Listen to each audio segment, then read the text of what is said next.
पाड़े सिर निसांजे के जग में सुठा हलन था।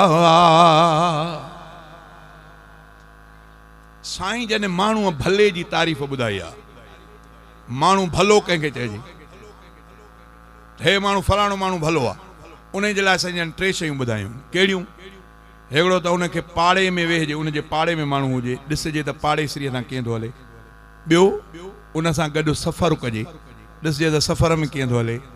टियों, उन सां ॾेती लेती कजे, ॾिसजे त ॾेती लेते में कीअं आहे। जेको इन्हनि टिनि ॻाल्हियुनि में कामयाबु आहे, इहो ई हक़ीक़ी इंसान आहे। ऐं माण्हू इनखे चइबो आहे पाड़ेसरी। इमामुल अंबिया साईं जन साहबा फरमाइनि था, साईं जन जॾहिं पाड़ेसरियुनि जी असांखे पारत कंदा हुआ, असांखे इहो ख़ौफ़ थींदो त मतां साईं जन पाड़ेसरीअ खे असांजे मिल्कियत में शामिल न करे छॾनि। एॾो पाड़ेसरियुनि जो ख़्यालु। शाइर इस्लाम बि इन जी अक्कासी कई हदीस जी। छा चई? चई पाड़ेसरियुनि सां जेके जग में सुठा हलन था, पाड़ेसरियुनि सां जेके जग में सुठा हलन था, अल्लाह ऐं नबीअ खे, अल्लाह ऐं नबीअ खे माण्हू उहे वणनि था। पाड़ेसरियुनि सां जेके जग में सुठा हलन था, पाड़ेसरियुनि सां जेके जग में सुठा हलन था, अल्लाह ऐं नबीअ खे माण्हू उहे वणनि था। पाड़ेसरियुनि सां जेके जग में सुठा हलन था। पाड़ो नबियुनि खे प्यारो आहे इहा चवाणी, आहे इहा हक़ीक़त कूड़ी न आ कहाणी। पाड़ो नबियुनि खे प्यारो आहे इहा चवाणी, आहे इहा हक़ीक़त कूड़ी न आ कहाणी। माण्हू ॾिसूं था हिकिड़ा इन ते अमल करनि था, माण्हू ॾिसूं था हिकिड़ा इन ते अमल करनि था। अल्लाह ऐं नबीअ खे माण्हू उहे वणनि था। पाड़ेसरियुनि सां जेके जग में सुठा हलन था, पाड़ेसरियुनि सां जेके जग में सुठा हलन था।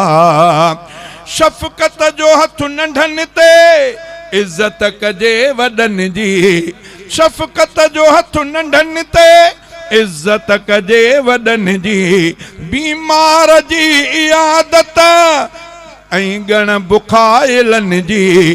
पाड़े सां ॾाह माण्हू अहिड़ी रवश रखनि था, पाड़े सां ॾाह माण्हू अहिड़ी रवश रखनि था। अल्लाह ऐं नबीअ खे, अल्लाह ऐं नबीअ खे माण्हू उहे वणनि था। पाड़ेसरियुनि सां जेके जग में सुठा हलन था। कोई विढ़े न विढ़जे, कोई विढ़े न विढ़जे, मुड़जे त बहितरी आ।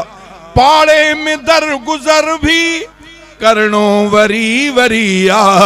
कोई विढ़े न विढ़जे, मुड़जे त बेहतरी आ। पाड़े में दर गुज़र भी करणो वरी वरी आ। पाड़े जा हक़ घणाई आलिम इएं चवनि था। अल्लाह ऐं नबीअ खे,